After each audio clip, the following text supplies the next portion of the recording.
Hello everybody and welcome to the Aviation Show, as always brought to you by the fab Pima Air and Space Museum in Tucson, Arizona. And this is our 100th episode, which is wild. So what we've done is I've grabbed my daughter out of university and we've come to the States. And for the 100th episode, we're going to be having a look inside there. That is the Smithsonian's National Air and Space Museum.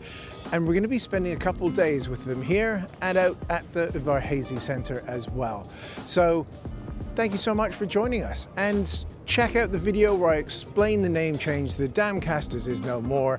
We're just going to be simply the Aviation Show. We're going to talk about aviation all the time, as much as we can get away with. But the reason we've chosen this place as the 100th episode is because I was here nearly, 35 years ago with my grandfather, and we spent exactly 45 minutes inside as the family was driving down to Florida from Canada.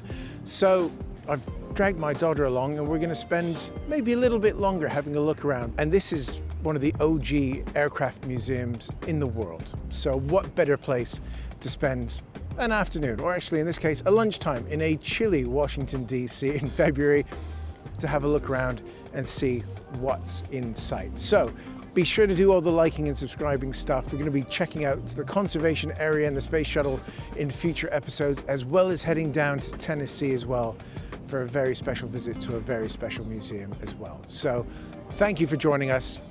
I hope you like the new name. We do. It's simple, the Aviation Show. It does what it says on the tin. Let's get inside and have a look around.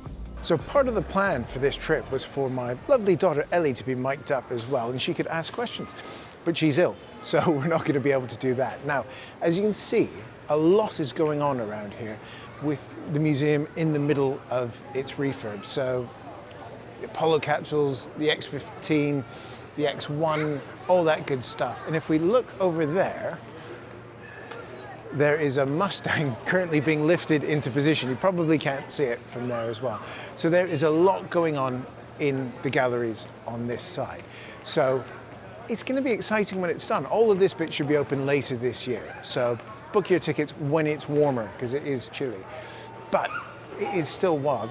I can remember us coming in this way when I was little and looking up and seeing the X-1 for the first time back when you don't know a lot about Chuck Yeager and think he still is a legend, but it's an incredible, incredible thing to see. But what we will do is wander around here, and we'll start at the beginning, because it would be wrong not to start with the Wright Flyer, which is in a gallery just over here.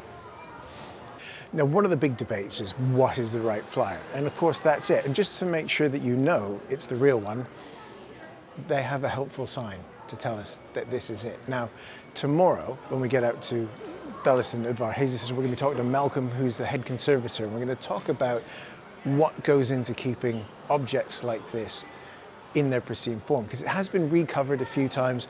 There's bits of the fabric all over the shop, but this is where it begins. And if you're of an age like me in the 80s, there was a whole movement for putting an argument together that A.V. Rowe was actually the first person to fly, which is an interesting concept. He was early, but he wasn't as early as Orville and Wilbur Wright. But it's a bit wild to actually see the Wright Flyer in the flesh, because it's a lot bigger than you'd think. It's,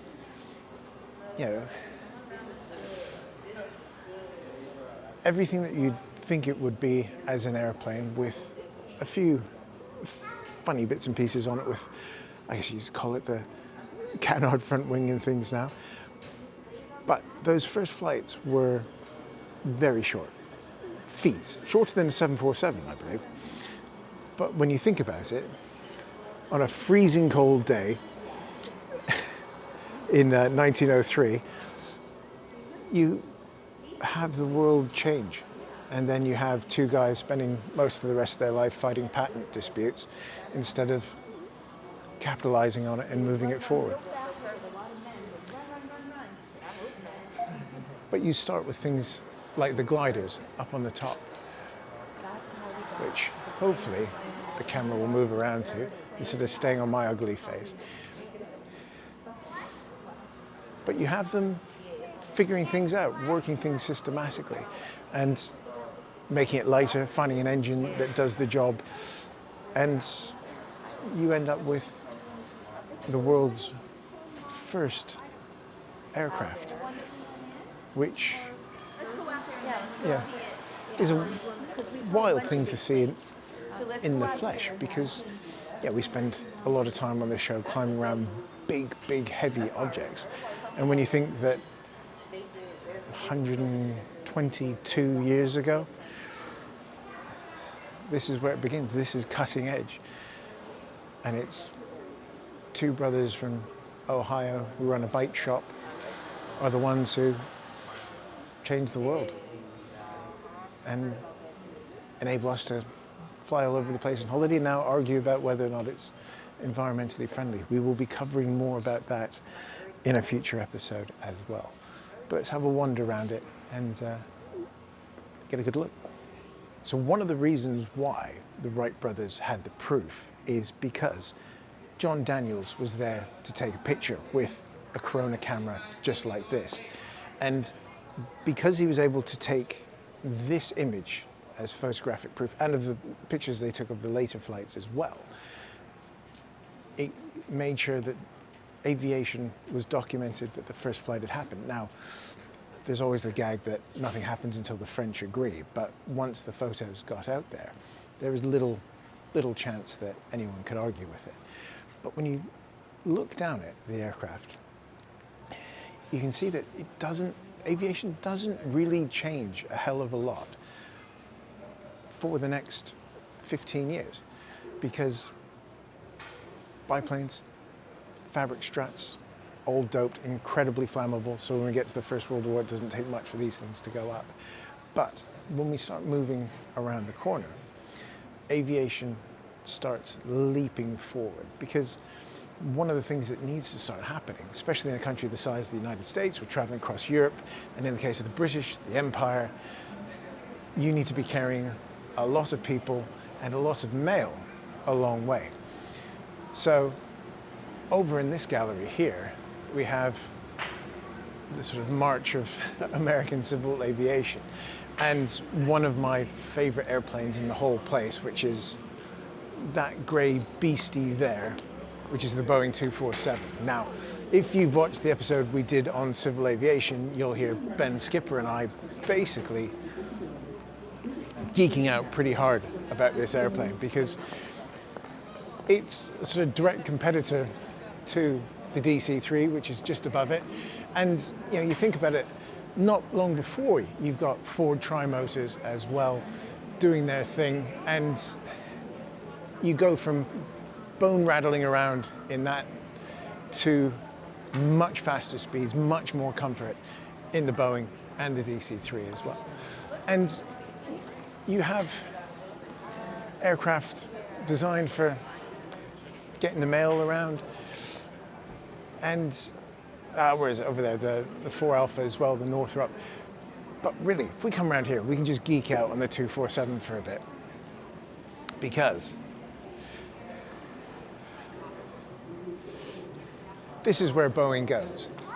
They start with something like this and end up with arguably the classic civil airliner in the 747. Now, tomorrow, we're going to be looking at the Dash 80, which is the airplane that makes that leap for them. But getting to see a 247 is quite something. Now, it was not successful, is the simple thing to say. It was up against the sort of slightly bigger DC-3, so if Els sticks the camera straight up, you'll be able to see the size. Wingspan, similar. Fuselage, similar.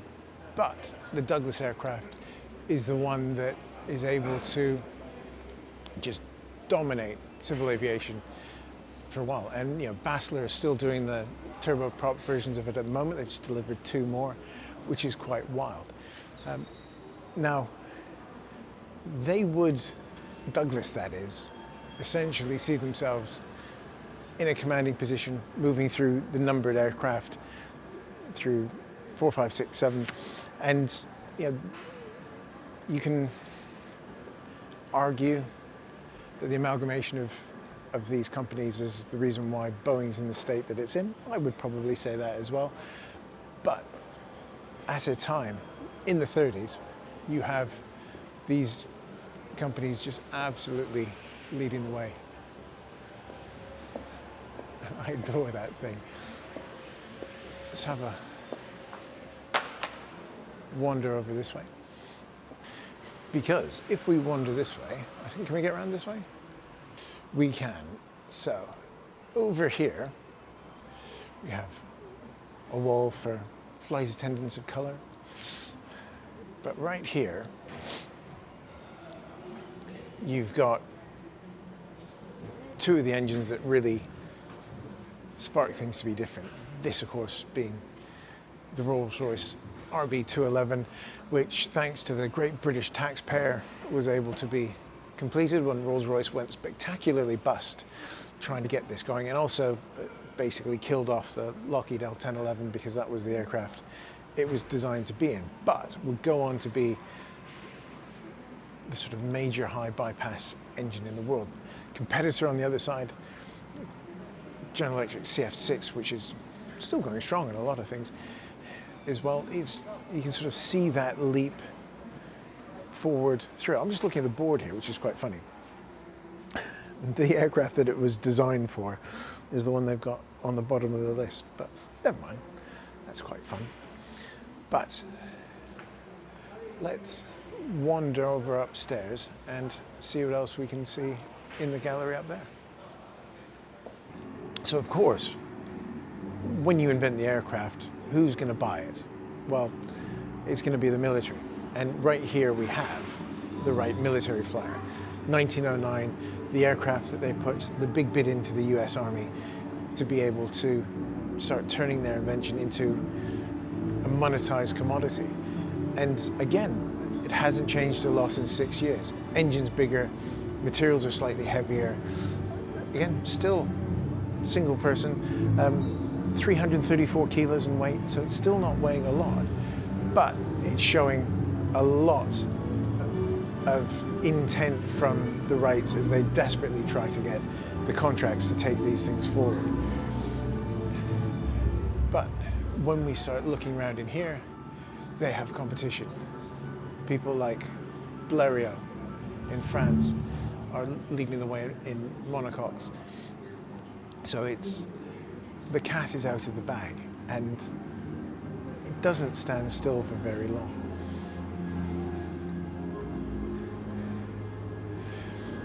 Because while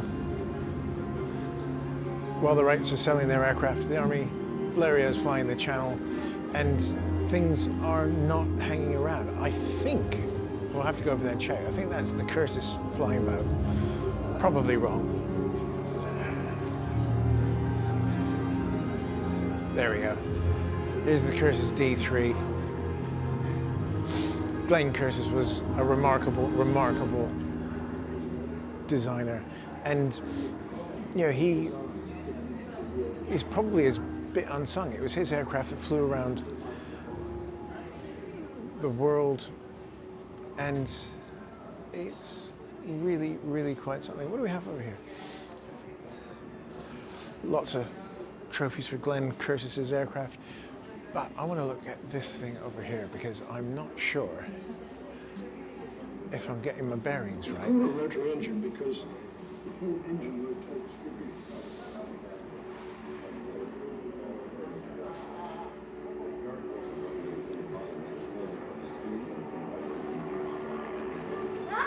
There we go. Oh, it's the Ecker. It's the Ecker flying boat up over there, which is quite fun to do. Whoop. Lots of flying going on from the young'uns. Now, parachutes are an interesting thing. We talked about them a bit when we were chatting with Ben Skipper about early civil aviation, and also in our early Women in Aviation episode as well, where women would be going up in balloons and jumping out to do it. And something that really should have been a standard bit of kit in the early days, but unfortunately took a while to come in, especially for fighter pilots and bomber pilots, which there's a whole debate and argument to be had about the rights and wrongs of that. But of course, once aircraft come in, you start being able to see them in everyday life. So we'll go have a look at that now. Go have a look at that gallery now. So in the wheel fly area, we have to come in and talk about Paddy Wagstaff for a bit, as incredible aviatrix and a woman of a long line of incredible aviators. And when we interviewed Melanie Astles as well, we can still see women in aviation doing incredible things. And there's Paddy's 1991 US National Trophy as well. We need to do an episode on her because her life and story is quite something. But basically in this gallery we start seeing aviation as hobby, as general aviation, is what we tend to all know. Charles Lindbergh's wife's flight suit, things like that. We all start seeing aviation become accessible to everybody in the world. Now, behind Ellie here, we've got a little clue to what we're going to be doing in Tennessee, because we're going to be going down and seeing the Beechcraft Museum down there. What is funny is they've got a nice big picture of Walter and the brains behind the operation in small letters. We're going to be talking a lot about this incredible lady when we get down to Tennessee. Now, flights over the South Pole, all that good sort of thing as well. But when we head over here, where are we? I'm getting myself turned around. We start seeing the aircraft that make aviation fun for everybody. Cessna 180, Cirrus's first forays into it as well. Citation up the top. But for a time, especially when I was a kid, loads of people had their own planes and would be going up at the weekend to do it because you could, essentially. It was an affordable pastime.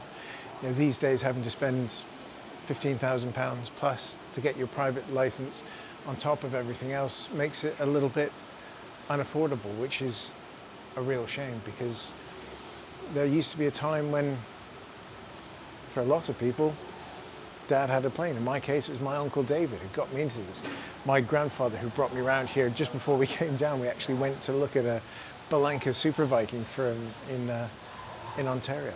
But this is an important part of the story of aviation, that for lots of people it was day to day, it was normal. And it's something that's a shame that we don't quite get to do too much anymore. Now, we'll worry about aerial photography more in a future episode, as we will be talking to Tony Hoskins about the Photo Reconnaissance Memorial that'll be going in London soon, hopefully, and some fun stuff when it comes to aerial photography as well. Of course, speed's always important now. It's not a plane, but it's a Corvette. We gotta love it. And the quest to go faster is that vital and important thing. And Star Trek and Star Wars models, if we come around this side,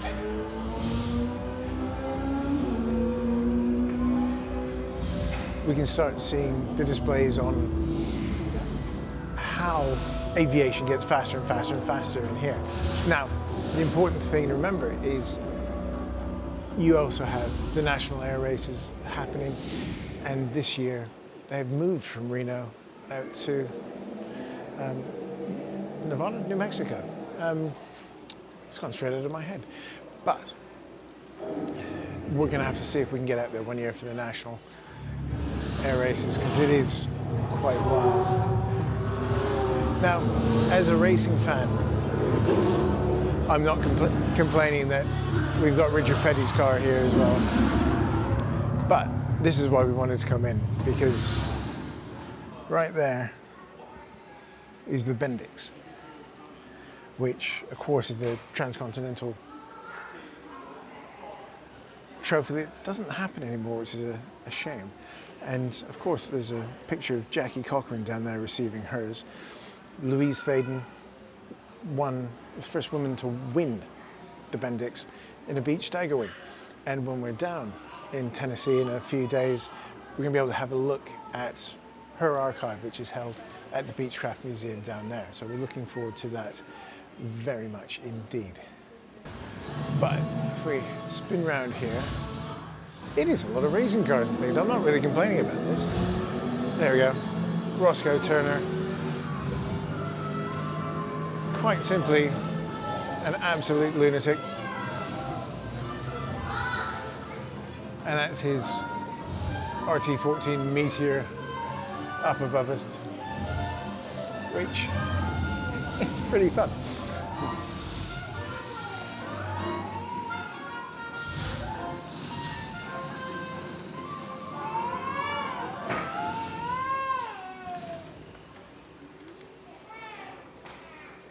Now,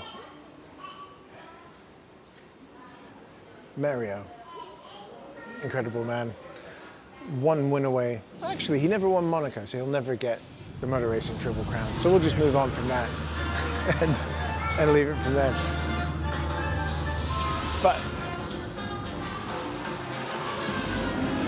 speed is something we're going to come back to when we get out to Udvar-Hazy later.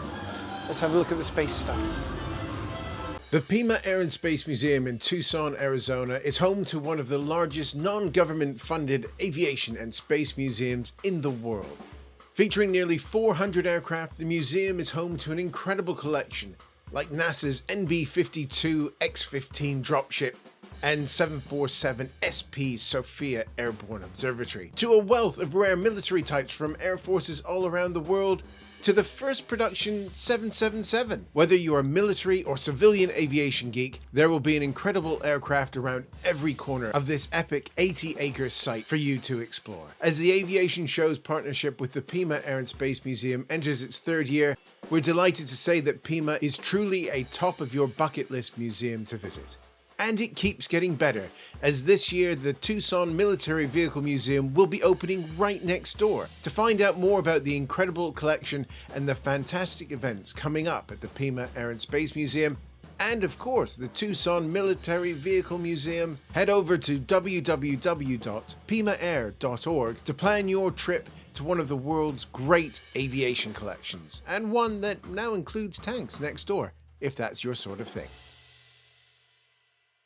So you're going to have to put up with me for a bit as we have a woman down coughing a bit. So we're going to go over here, because if we spin the camera around, we move into one of the space galleries, because this is half of the museum. Well, we're only able to see half of the museum because of the work that's going on at the moment. But the story of going to the moon is quite vital, and very excitingly, here is Freedom 7, which was Alan Shepard's Mercury capsule, first American in space, parabolic, basically cannonball shot into space. It's only up there for hardly any time at all. Not an orbital flight like Gagarin had made a little bit earlier, but still, you just can't get over how small this thing is. And you have the sort of very science fiction-y tinfoil suit that Shepard had to go in, and famously weed himself in, because he was sitting on top of the Redstone for so long that he didn't have any choice, as they hadn't designed comfort facilities into the suits by that point. But then, of course, here's Gemini 4.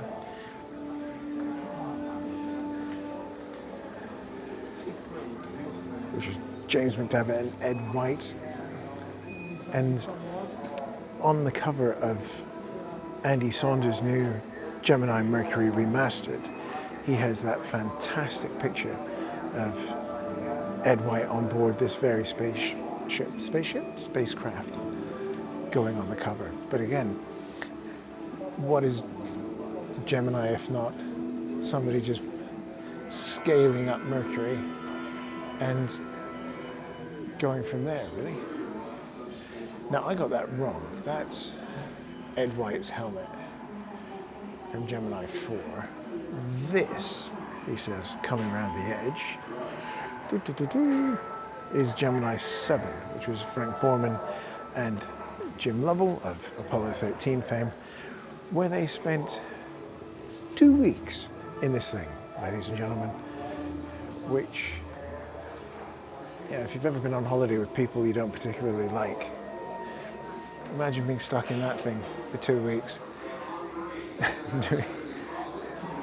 doing your best not to want to kick the other person completely out of it. We'll come back to those things in a minute, because when we get over here,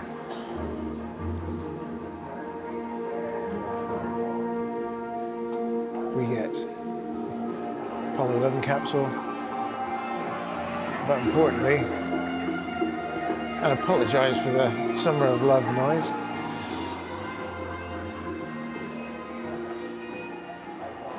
but these are the various doors. And I think if we come around here, America's first 3 Apollo astronauts were trapped and killed by a flash fire that swept their moon ship early tonight during a launch pad test at Cape Kennedy in Florida. the Apollo 1, who Ed White, whose helmet was around the corner, was one of the guys that didn't make it out.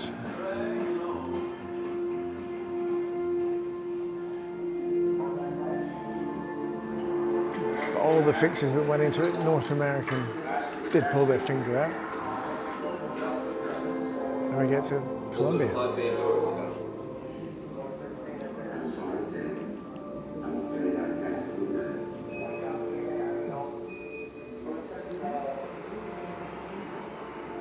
It's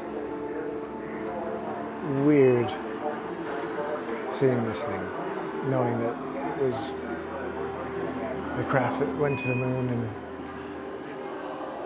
Michael Collins being the loneliest man in the universe. He probably quite liked having a few hours without Armstrong and Buzz Aldrin after being cooped up in this thing, because again, these things are not big, but there you go.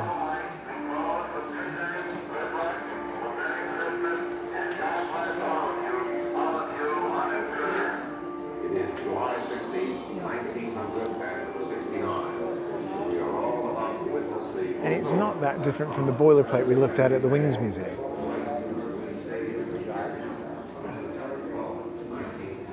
So you can see the testing that went in to make this thing possible worked out quite well. Now if we head over here,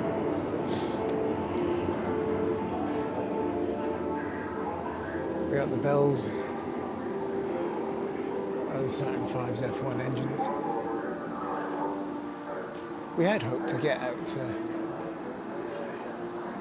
Huntsville on this trip, but that's not going to happen. We'll have to talk to Jan Davis a bit more when she comes back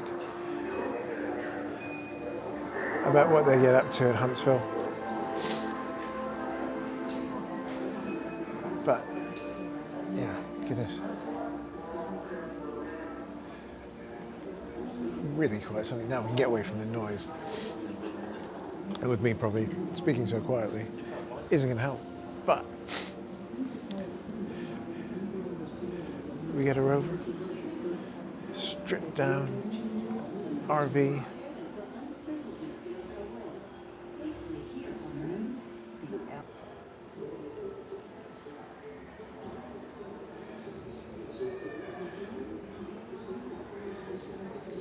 Quite quite something when you get out and there you go. The last shoes that were on the moon. And sort of grey, fumbly bits, lunar dust on them, which is essentially like sandpaper when it gets onto things.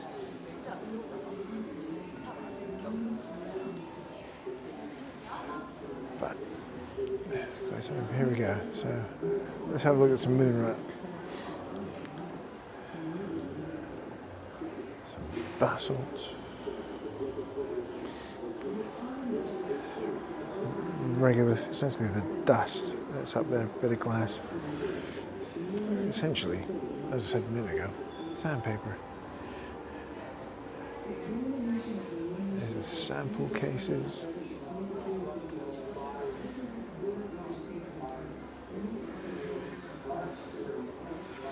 There's the bit that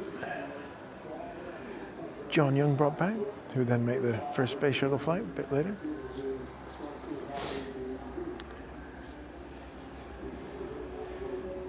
And that, dear ladies and gentlemen, is the space bit. And we come back out. There's the 247 again, which is just me getting to go on about that plane. So the last gallery that we have is the Connected World one, which is open for us at the moment, looking at telecommunications and basically how we get from rudimentary spaceflight into GPS helping us find our way around, DC ordering us cabs, the whole 9 yards. And you know, it's lots of questions in this particular gallery about how we're going to do it. Now,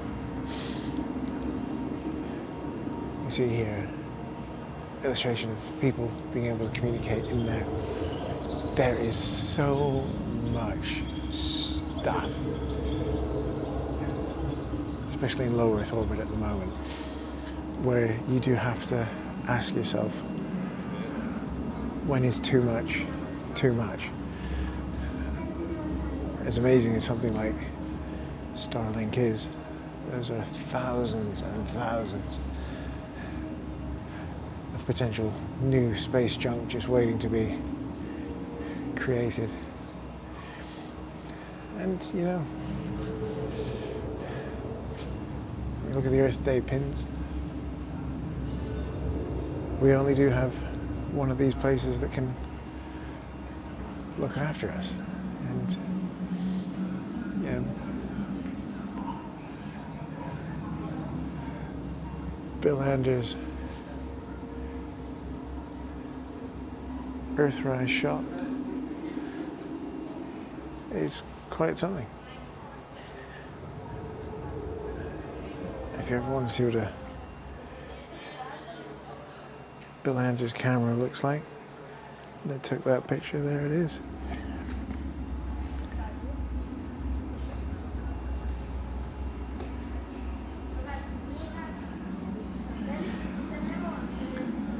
That's basically his checklist reminding him to actually take photographs.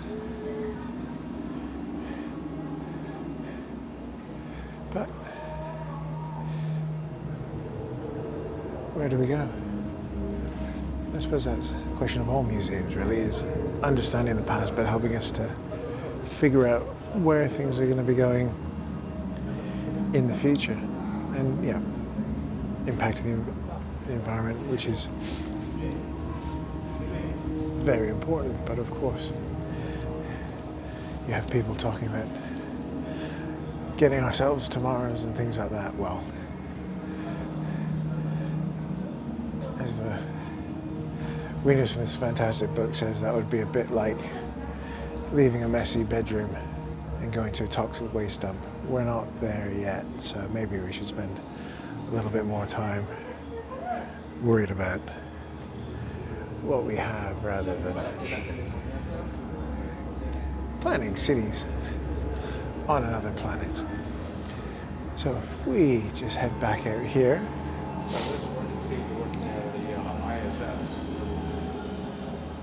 There you go, view from the ISS. We can see that one big old half of the museum's open with some fantastic full-size